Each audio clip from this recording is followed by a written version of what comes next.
l'islamisme militant, au sens djihadiste du terme, naît dans les années 80. Il est devenu une sorte d'aimant à djihadistes. Ben Laden n'a jamais cessé de planifier l'attaque du siècle. Ce jour noir dont l'Amérique se souviendrait pour toujours.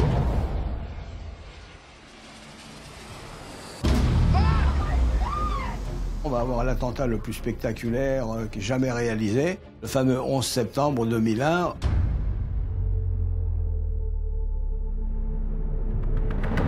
L'attentat au terme duquel Ben Laden va promettre l'apocalypse.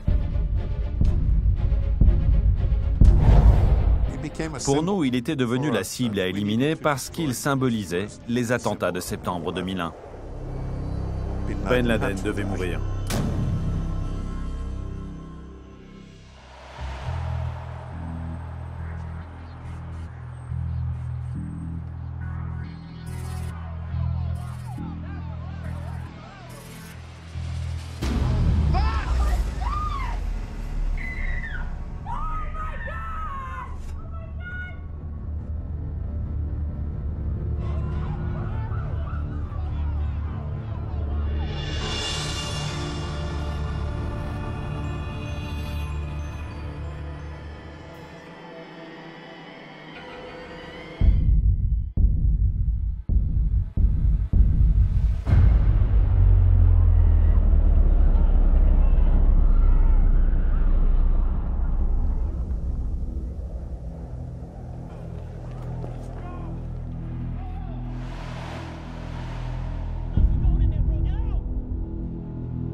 Ce 11 septembre 2001, 2 avions de compagnie régulière américaine s'abattent sur les 2 tours du World Trade Center de Manhattan.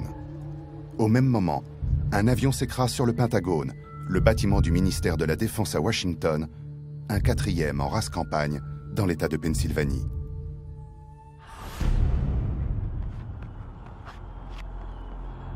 Dans le sud de Manhattan, Dexter Filkins, un journaliste du New York Times, arrive sur place juste après l'effondrement de la seconde tour. Tout était blanc et silencieux. C'était comme dans un rêve.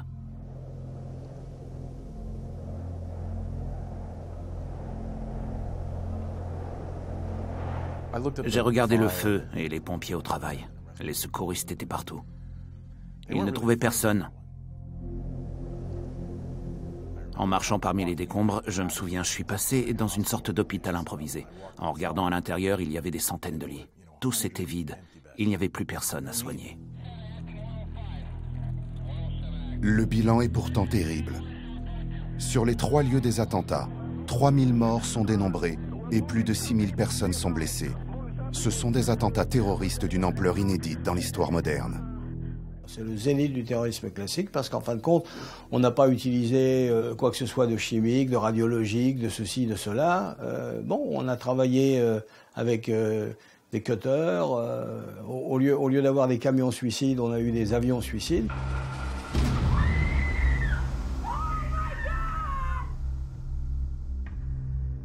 Pour les États-Unis, le choc est particulièrement effroyable. La cible compte. C'était les États-Unis. C'est-à-dire qu'on a atteint un État qui s'est toujours plus ou moins estimé sanctuarisé.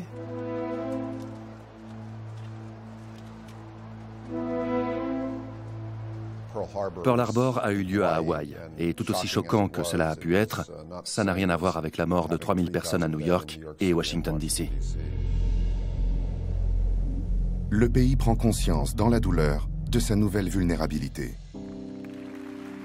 George W. Bush est alors un président impopulaire. Il a pris ses fonctions en janvier 2001 et, pris de court, il tente de trouver les mots justes face à l'horreur. I've ordered that the full resources of the federal government go to help the victims and their families and to conduct a full-scale investigation to hunt down and to find those folks who committed this act. Terrorism against our nation will not stand. Le problème, tout juste après l'attaque, c'est que personne ne savait combien d'autres cellules terroristes étaient implantées chez nous. Le FBI n'avait aucune idée du nombre de terroristes potentiels et de leur localisation sur le sol américain.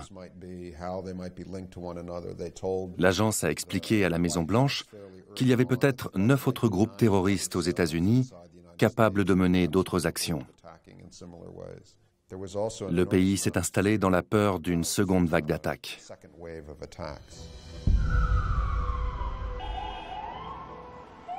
Qui sont ces hommes qui ont frappé le cœur de l'Amérique? Est-ce un État qui s'en prend aux États-Unis?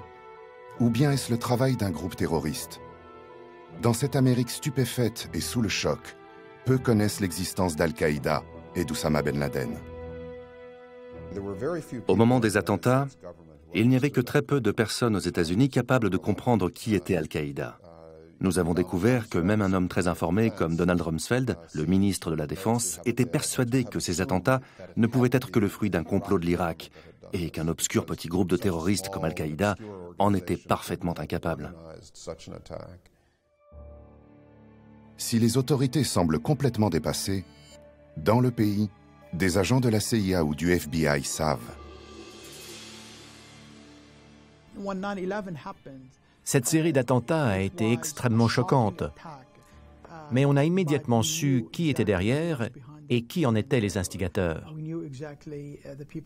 On avait déjà identifié les donneurs d'ordre de ce groupe terroriste.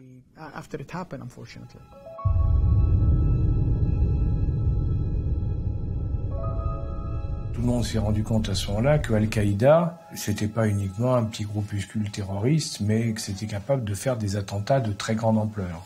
Même si l'attentat a visiblement dépassé ce qu'ils avaient prévu. Mais peu importe. L'impact était là et la réussite, si on peut dire, était là. Les services français de contre-espionnage ainsi que des membres d'agences américaines luttent déjà depuis quelques années contre Al-Qaïda, un groupe terroriste djihadiste. À sa tête, Oussama Ben Laden, un richissime saoudien de 44 ans. Les États-Unis le connaissent depuis le début des années 1980. D'origine yéménite, son père a fait fortune dans le bâtiment et les travaux publics avec la famille royale saoudienne. Il est à la tête d'un véritable empire.